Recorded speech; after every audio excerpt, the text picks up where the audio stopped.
L'enregistrement a commencé et je vais partager mon écran.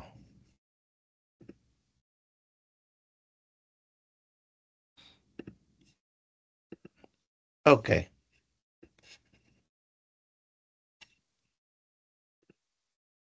Alors, la dernière fois, on avait terminé un peu rapidement le TD, mais je vais revenir sur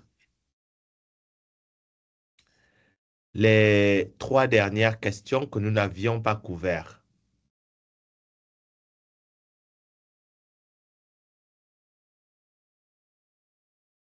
OK. Première question. Quelle différence voyez-vous entre les anticorps polyclonaux et les anticorps monoclonaux?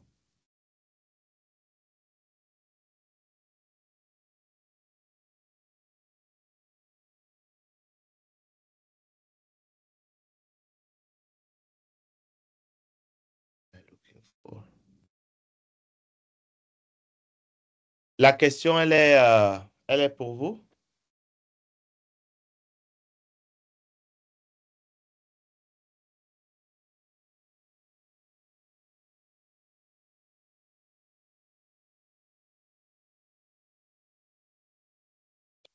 Monsieur, Oui?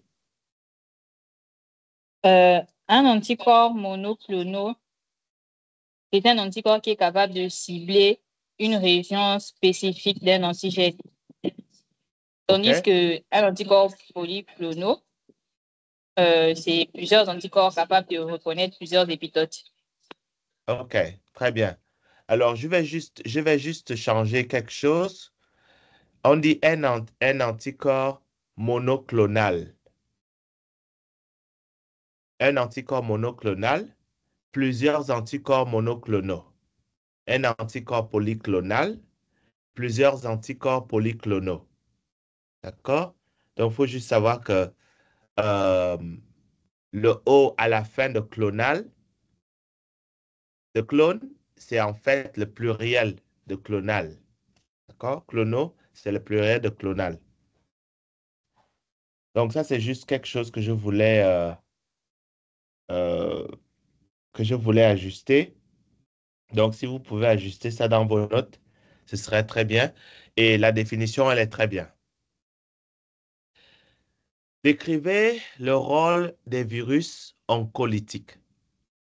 Cette question, elle est assez, bien qu'elle soit simple, elle est aussi assez complexe parce que je n'ai pas vraiment développé. J'espère que dans votre réponse, vous avez pensé que, OK, si on doit décrire le rôle des virus oncolytiques, on va vraiment regarder au niveau du cycle de vie, euh, le cycle de reproduction et en fait, comment ça se passe dans le corps. Mais c'était, en fait, la motivation derrière la question, c'était pour vous pousser à regarder de près comment les virus oncolytiques fonctionnent. Ceci dit, qu'est-ce qui vous est venu à l'esprit lorsque vous avez lu cette question et qu'est-ce que vous avez écrit?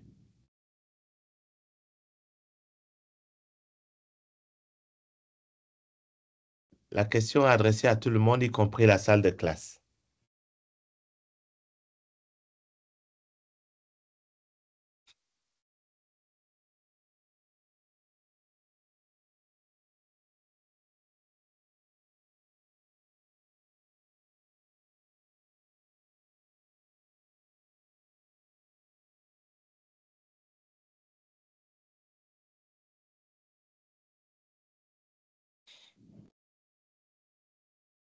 Monsieur, les virus oncolytiques ont pour rôle de cibler les cellules cancéreuses et de les emmener jusqu'à leur lyse. Oui, très bien. Absolument. Et comment de manière générale, ça se passe? Qu'est-ce qui fait que ces virus ciblent particulièrement les cellules cancéreuses?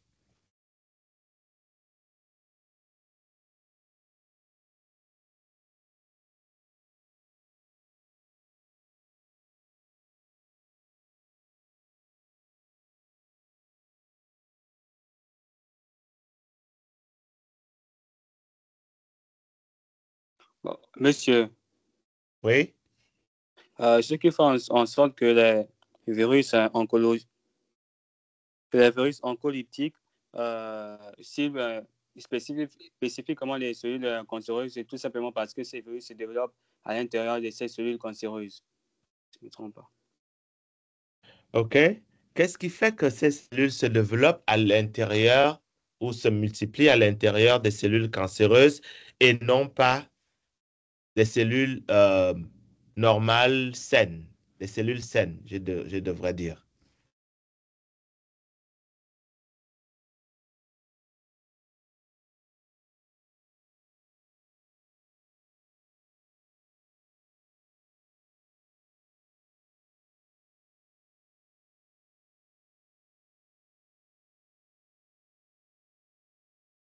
Monsieur, parce que ces cellules sont défectueuses, donc leur réponse antivirale n'est pas forcément mieux stimulée que dans les cellules saines. Vous pouvez reprendre votre intervention, s'il vous plaît? Monsieur, les cellules cancéreuses sont des cellules défectueuses, donc Oui. leur réponse antivirale n'est pas bien, n'est pas, je sais pas comment le dire. Enfin, à être défectueuse, en fait, la réponse antivirale est défectueuse dans les cellules cancéreuses, contrairement aux cellules saines. OK. Alors, je vais peut-être poser la question autrement. Comment les virus font la différence entre les cellules cancéreuses et les cellules non cancéreuses? Est-ce que ces virus arrivent à faire la différence?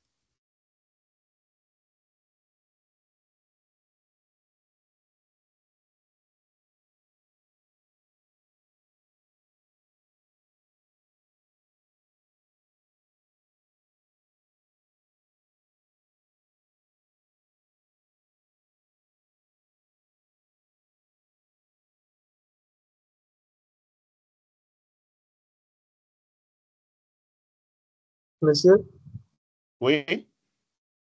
je dirais qu'il y a complémentarité entre les antigènes et les cellules tumorales et les récepteurs des virus oncolytiques, ce qui fait en sorte que ça puisse être calibré et ciblé, monsieur, sur ces cellules-là de façon spécifique. OK. Mais vous savez que les cellules cancéreuses n'ont pas un ADN différent des cellules saines, excepté que certains gènes sont soit surexprimés, soit sous-exprimés. On avait dit au niveau des cellules cancéreuses que les cellules cancéreuses, en fait, ne sont pas des cellules qui ont acquis, par exemple, une nouvelle information génétique. C'est simplement l'expression de l'information génétique qui est altérée, de telle sorte que ces cellules se multiplient plus rapidement que la normale. Donc, sur un plan qualitatif, le même genre de gène est retrouvé dans les deux cellules, que la cellule soit saine ou la cellule soit cancéreuse.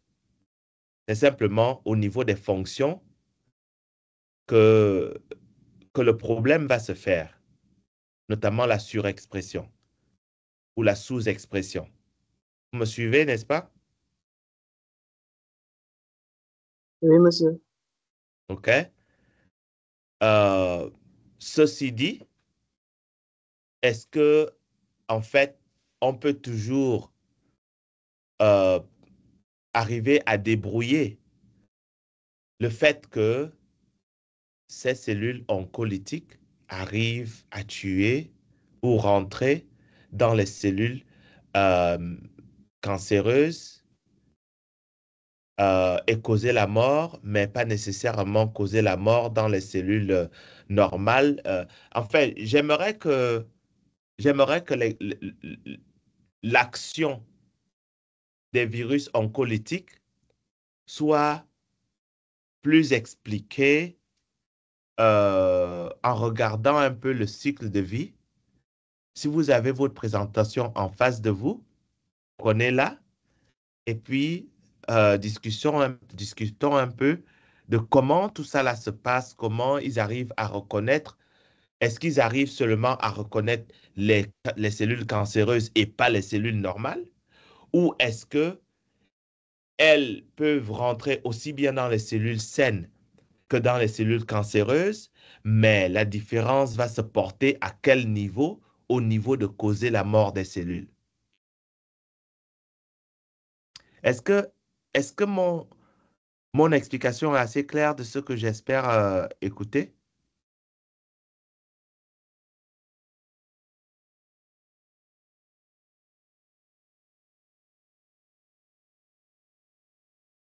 Mais c'est suffisamment clair. Nous sommes en train de récupérer les documents pour tirer l'information que vous avez demandé. OK, d'accord. Je vous laisse le temps.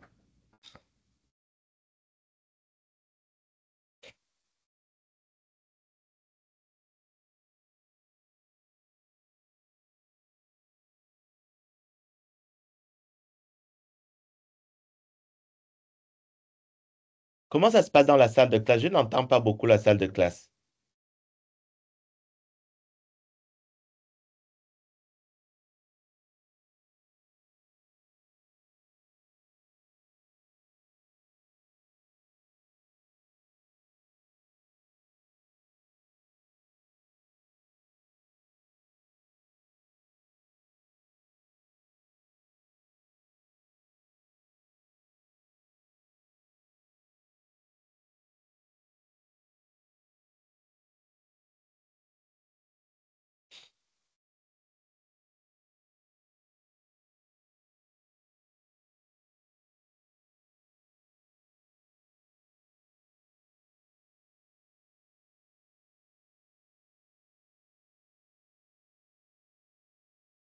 Est-ce qu'il y a des progrès qui sont faits? Quelqu'un a quelque chose de nouveau?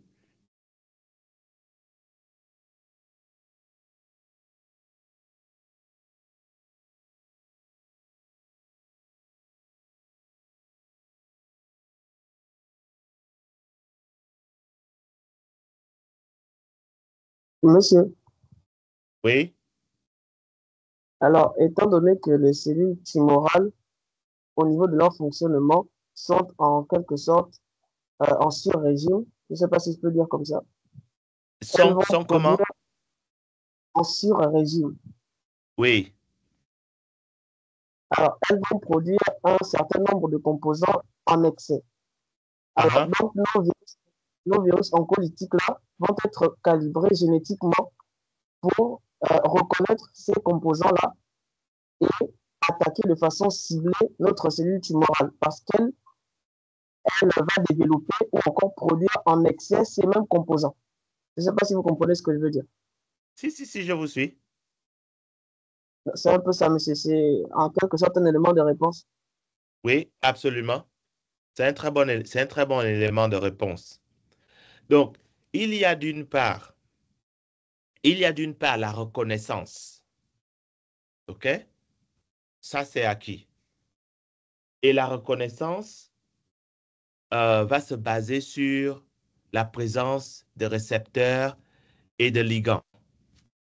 Et une fois qu'il y a cette reconnaissance-là, et on va dire que, OK, plus on a certains euh, marqueurs de surface, plus il y aura la possibilité d'avoir une reconnaissance spécifique. Ça, c'est d'une. D'autre part, il y a le virus lui-même. Alors, il est lytique et ça, c'est un aspect important, que le virus est lytique. Qu'est-ce que ça veut dire lytique? Monsieur, ça veut dire que lors de son cycle de développement, lorsqu'il atteint son terme, il va sortir de la cellule par lyse. Donc, il va Voilà. détruire sa cellule. Et lytique, c'est par opposition à quel autre terme? Ou je vais un peu revenir en arrière. Les C'est par virus. opposition. Alors, oui, allez-y.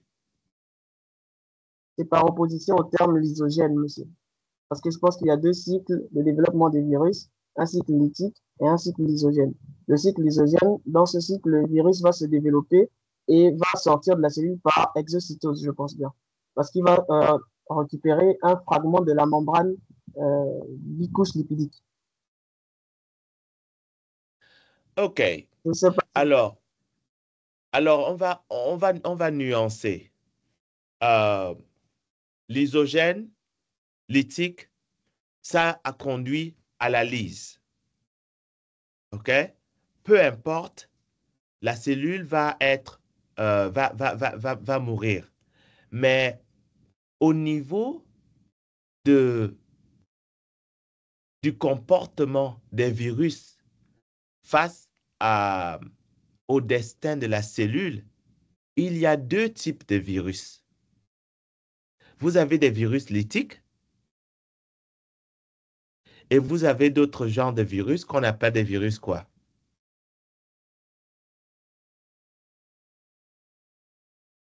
La question est adressée à toute la classe.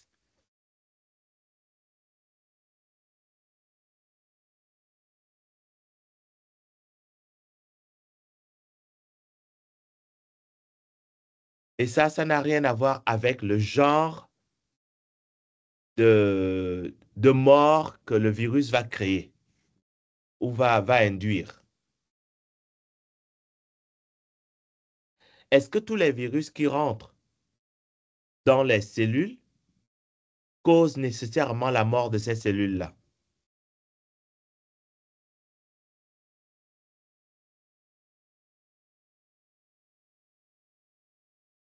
Non, monsieur. Non. Non, monsieur. Les virus qui ne causent pas la mort systématique, comment est-ce qu'on les appelle?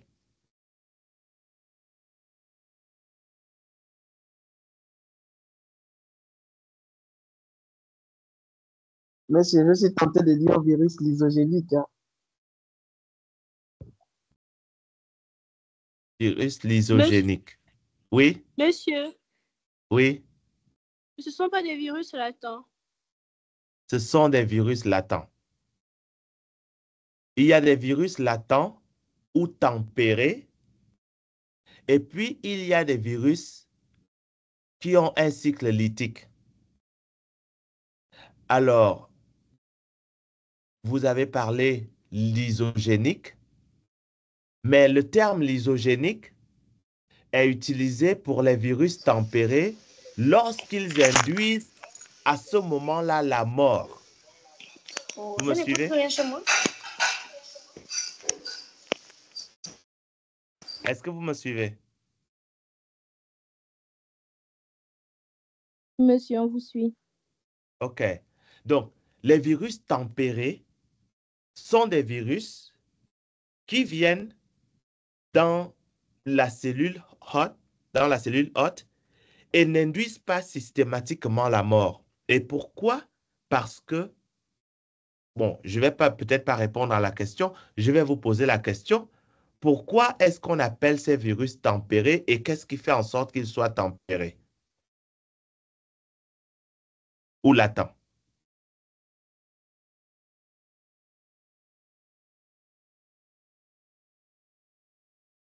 Et là, on va maintenant au niveau de la pathogenèse. Qu'est-ce que vous avez appris à ce niveau-là?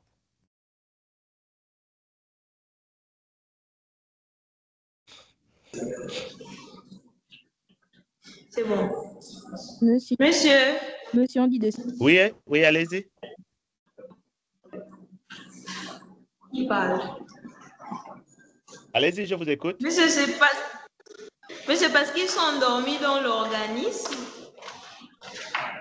Oui, et comment est-ce qu'ils sont endormis?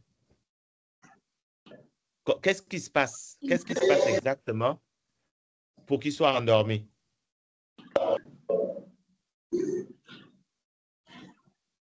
Monsieur, ils inhibent leur leur multiplication. Mais comment ça se fait? Oui, c'est vrai, mais comment ça se fait?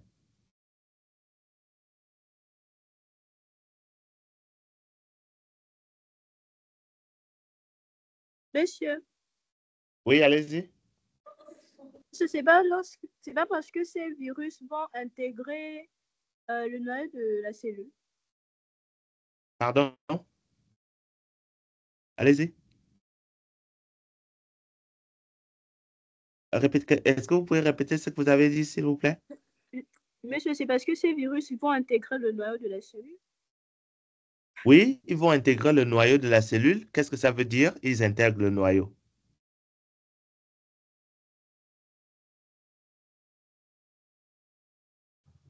Mais c'est leur information génétique qui va intégrer l'information génétique de la cellule, monsieur. Voilà. OK? Vous voyez, je vous pose des questions assez provocatrices parce que il faut que vous compreniez que au niveau licence, plus vous avancez, plus vous devez être spécifique dans ce que vous dites.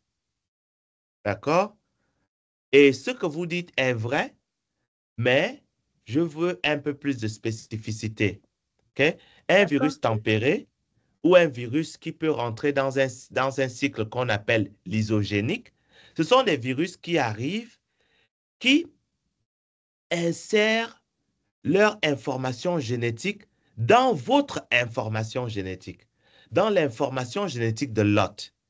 Donc, en d'autres termes, ils s'intègrent complètement et ils font partie de la vie de l'hôte sans que l'hôte ne les détecte comme quelque chose à détruire.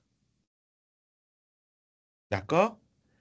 Et ils peuvent rester dans cet état tant qu'il n'y a pas de stress majeur. Et c'est pour ça que les situations de stress ne sont pas bonnes pour les cellules.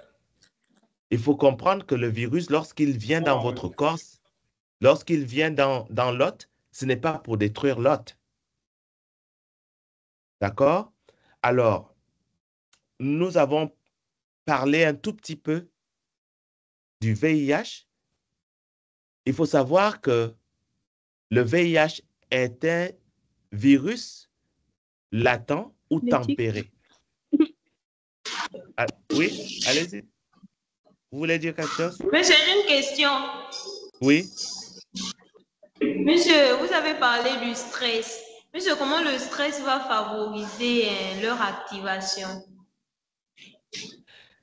Alors, il y a ce qu'on appelle les protéines de stress. Il y a ce qu'on appelle les protéines de stress. Lorsque l'hôte se retrouve avec une quantité abondante de protéines de stress, ça fait que la cellule ne fonctionne plus bien. Et si la cellule ne fonctionne plus bien, le virus va détecter ça comme un endroit qui n'est plus favorable. Et ils vont déclencher le cycle lytique et faire leur clic et leur clac et partir en causant la mort de la cellule derrière. D'accord? C'est pour ça que les situations de stress ne sont pas bonnes pour les gens qui sont immunodéprimés et qui pourraient être immunodéprimés à cause d'un virus qu'ils auraient dans leur système, tel que le HIV. Alors, je vais vous dire une chose. Le HIV, parce que c'est un virus latent, les gens peuvent vivre toute leur vie sans jamais développer une phase clinique de l'infection au HIV. Vous me suivez?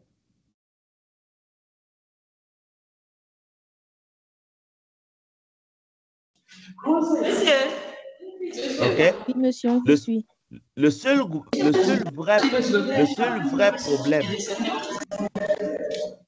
OK, le seul vrai problème du HIV, c'est en fait la réputation, parce que c'est un virus qui est transmis de manière générale par voie sexuelle, donc ça devient un gros problème. OK? Oui, c'est vrai, ils attaquent les CD4, mais c'est avant tout un virus tempéré, qui est différent d'un virus lytique.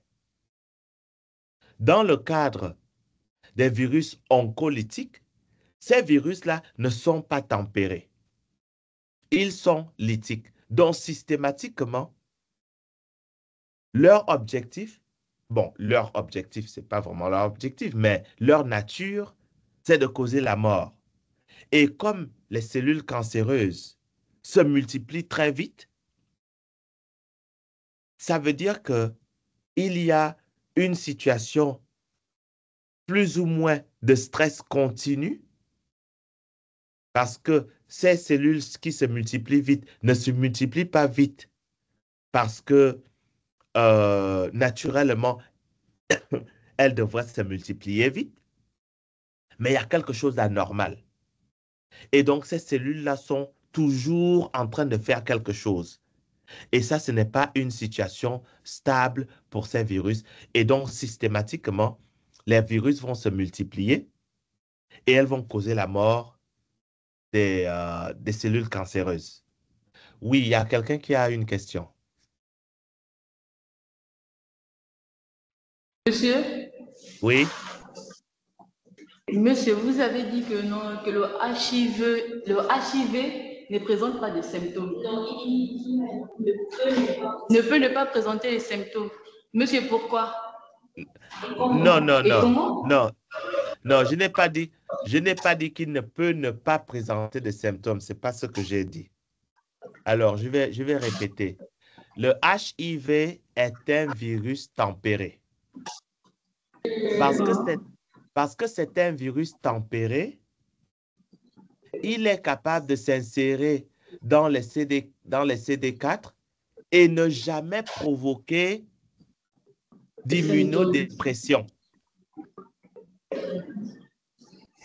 Vous me suivez? Oui, monsieur. Parce que c'est un virus tempéré. Il faut comprendre la différence entre un virus tempéré et un virus lytique. Un virus lytique qui rentre dans un CD4 va causer la mort de ce CD4-là dans un temps relativement court. Mais un virus tempéré peut ne pas tuer le CD4 et le CD4 peut se multiplier et se multiplier et se multiplier sans jamais que ce CD4 ne meure. Vous comprenez? Ne meurt à cause du virus, je veux dire. OK? C'est maintenant, lorsque le virus commence à se multiplier, que le CD4 va mourir. Monsieur, D'accord. OK? monsieur, Oui? donc ça signifie que lorsque le virus, le VIH, rentre dans l'organisme, il est en quelque sorte en sommeil, sauf en cas de stress. Voilà. OK. Et une fois qu'il est stressé, c'est là où il commence à être lytique, en quelque sorte, pour les CD4. Exactement. Merci. Exactement. C'est pour ça que beaucoup de personnes, malheureusement, on ne fait pas, on ne suit pas les cas de manière normale en général. Je ne vais pas dire au Gabon. Et les gens qui ont le HIV ne vivent pas nécessairement une vie, comment dire, une vie sans stress à cause des stigmas sociaux. Mais je peux vous dire qu'il y a des gens, vous les voyez, ils ont le VIH, c'est avéré, mais vous ne pouvez même pas savoir qu'ils ont le VIH, pas parce qu'ils se bourrent de médicaments, non, non, non, non, non. Pas parce qu'ils se bourrent de médicaments, mais parce que simplement, ils mènent une vie aussi saine que possible, avec aussi moins de stress que possible. Maintenant, c'est un fait que ce n'est pas évident de mener une vie sans stress. OK? Et parce que ce n'est pas évident de mener une vie sans stress, vous allez voir que, bon, à un moment donné, ce stress-là va affecter le corps et la charge virale va augmenter. Mais en réalité, la charge virale n'augmente pas parce que le virus est lytique, non. La charge virale augmente parce que le patient est stressé et parce que, enfin, à cause de beaucoup d'autres raisons derrière. D'accord? Et ce qu'on voit, c'est que, en réalité, je vais vous prendre un exemple. Combien d'entre vous connaissent Magic Johnson? Moi, OK? On a entendu Donc, parler, monsieur. OK, bon, parce que vous êtes encore jeune. Mais Magic Johnson, c'est un retraité de la NBA. Mais vous voyez, Magic Johnson, vous ne pouvez pas savoir que Magic Johnson, il a le VIH depuis combien d'années? Il est en train de finir sa vie. OK? Il est en train de finir sa vie. Vous pouvez voir Magic Johnson, vous ne pouvez pas savoir qu'il a le VIH. OK? Mais il n'a pas une forme qui est telle que il a le sida. Non, il n'en a pas. OK? Il n'en a pas. Il mène une vie tout à fait normale, comme vous et moi. OK? Sauf que il a le virus latent en lui et il le sait. Mais il n'a pas un taux de CD4 qui est tellement faible que ça va faire en sorte qu'il faut qu'il vive dans une espèce de bubble. Dans une bulle? Non, pas du tout. Il vit comme vous et moi. Il boit, il mange, il circule, il fait ce qu'il a à faire. Et ça depuis au moins 30 ans. Alors, vous me suivez? Depuis au moins 30 ans. Alors, les gens ont le temps de naître et de mourir depuis qu'il a eu le VIH. Et on ne sait même pas quand est-ce qu'il l'a eu. Mais le fait est qu'il l'a. Mais, parce qu'il est simplement séropositif, mais le fait qu'il soit séropositif ne fait pas qu'il est dans une phase de maladie. Ça, c'est juste pour vous dire, faire la différence entre les virus latents et les virus lytiques. Et dans le cadre des virus oncolytiques, ces virus-là, par nature, ils sont lytiques. Oui, allez-y, vous avez une question, c'est Paul.